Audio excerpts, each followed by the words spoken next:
El engaño del populismo. Gloria, ¿es Podemos en España ejemplo de ese populismo que supone una amenaza para todos nosotros? Pues si uno escucha los mensajes de las campañas de Hugo Chávez en 1998, de Evo Morales cuando llega al poder en el 2000, de Rafael Correa, y los planes son exactamente idénticos.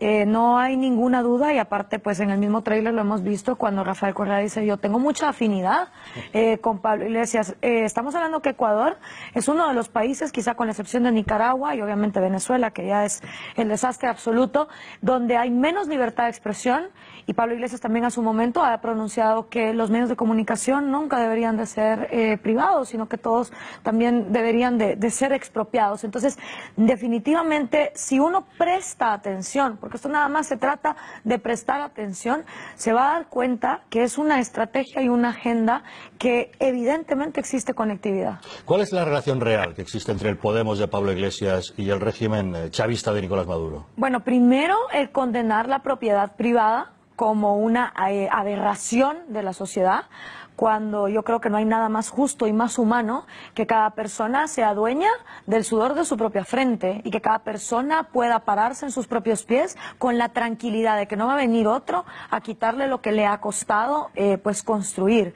Esa creo que digamos es la primera. El segundo, el dividir la sociedad con odio. ¿Sí? En Venezuela se utiliza la palabra escuálidos versus pueblo, en Ecuador es pelucones versus pueblo, en Argentina es gorilas versus pueblo, en Brasil es cochiñas versus pueblo. O sea, nos damos cuenta que es una estrategia, y al tú dividir una sociedad en dos colectivos imaginarios, que realmente no existe tal cosa, no existe un pueblo y un antipueblo, existimos individuos. Aquí en España han hecho casta versus pueblo. Exactamente, entonces uno se da cuenta que desde el momento en que tú divides una sociedad con odio, existe ese germen y puede empezar a brotar. No puedes gastar más de lo que te ingresa. Es que es una ley económica fundamental y la han violado todos los populismos en la región, teniendo unos déficits presupuestarios. Obviamente no llegan ahí por casualidad. Es también el nefasto trabajo que han hecho las derechas latinoamericanas en los años 90 y principios de los 2000, que hace que la gente se harte de la corrupción, le crea a estos líderes y entonces los vote. ¿Qué es lo que pasaría en España si Podemos llegase a gobernar? Bueno, obviamente hoy lo hablábamos en una radio, destruir instituciones en un país donde ya la corrupción es aceptada, tal vez es una tarea 8 de 10. Tal vez en España el grado de dificultad de empezar a destruir instituciones siempre se empieza por el legislativo, quitando diputados de la oposición, luego se empiezan a extorsionar jueces para que no haya juicios en contra pues de los casos de corrupción que empiezan a darse, se van cerrando medios de comunicación, etcétera. La cosa es acabar con toda la institucionalidad. Quizá el grado de dificultad en España sea de un 4 de 10, pero solo es cuestión, como digamos, del tiempo que te pudiera tomar y de la cantidad de sobornos que puedas dar en un tiempo delimitado. Pero de que se puede y es posible, sí. ¿Y somos los españoles conscientes de esa amenaza? Porque cuando esto empezó en Venezuela la gente decía, bueno, Venezuela no es Cuba. Y ahora decimos, España no es Venezuela. ¿Somos conscientes realmente de la amenaza? No, ninguno. Yo creo que todos los seres humanos preferimos vivir acobijados con esa colchita de el confort de aquí eso no va a pasar. No va a Venezuela y te lo decían. Cuando en el 97 los cubanos nos decían, ojo, esto va a pasar, nosotros decíamos, no, Cuba es una isla. Cuba porque está ahí sin que nadie la pueda salvar. Nosotros somos vecinos de Brasil, de Colombia, aquí eso no va a pasar. Y luego pasa. Y luego vas a Ecuador y te dicen, no, pero Rafael Correa es más inteligente. No va a pasar como lo que está pasando con Chávez. Al año, una ley de herencias que se quería llevar el 75% de los ingresos. Con Morales lo mismo. O sea, todo el mundo no le gusta aprender de experiencias ajenas. Desgraciadamente, hasta que ya es muy tarde, pues en el caso de Latinoamérica lo hemos empezado a ver. La lista de personajes es larga. Hugo Chávez y Nicolás Maduro en Venezuela, Raúl y Fidel Castro en Cuba, Michelle Bachelet en Chile, Dilma Rousseff en Brasil, Cristina Fernández de Kirchner en Argentina, Rafael Correa en Ecuador, Evo Morales en Bolivia. Estos personajes, ¿qué tienen en común con Pablo Iglesias y qué les diferencia?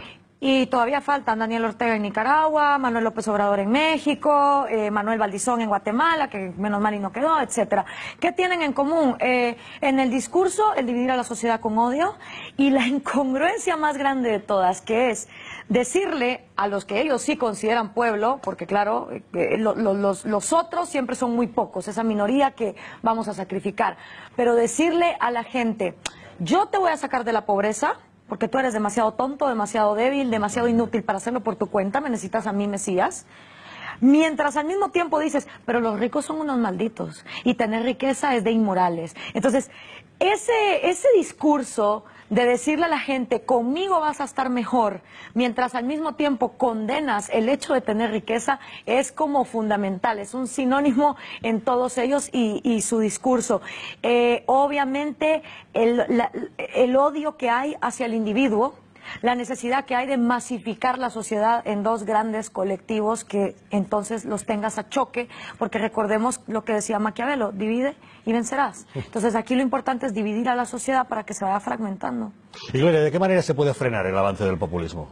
Definitivamente hay que hacer un uso de las redes sociales, de la tecnología, de aceptar una verdad que por lo menos en el caso de Latinoamérica ha quedado evidenciada. Los gobiernos nos quieren ignorantes, porque mientras más ignorantes somos, más fácil es agarrarnos como borregos y manipularnos. Entonces, al uno aceptar que el gobierno te quiere ignorante, te quedan de dos. O sigues esperando cruzado de brazos a que ocurra un milagro y finalmente el gobierno te quiere educar, o agarras la educación por tus manos. Y si agarras tu educación por tus manos, agarras la tecnología y empiezas tú a instruirte como ciudadano, pero no solo como ciudadano, como profesional, como lo que tú quieras.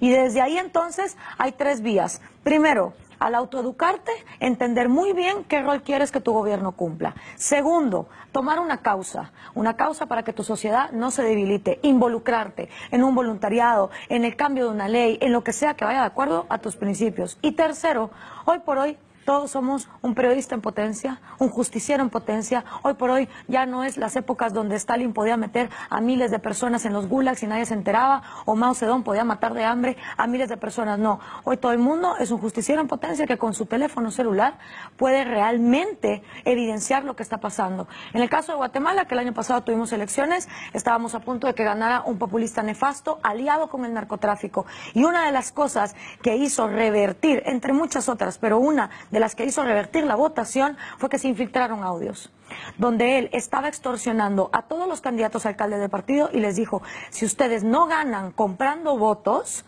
no me llamen al día siguiente porque yo en este partido no quiero perdedores. Entonces, ese es el potencial que tiene una ciudadanía para desenmascarar las intenciones tal y como son. Porque aquí viene la otra cosa.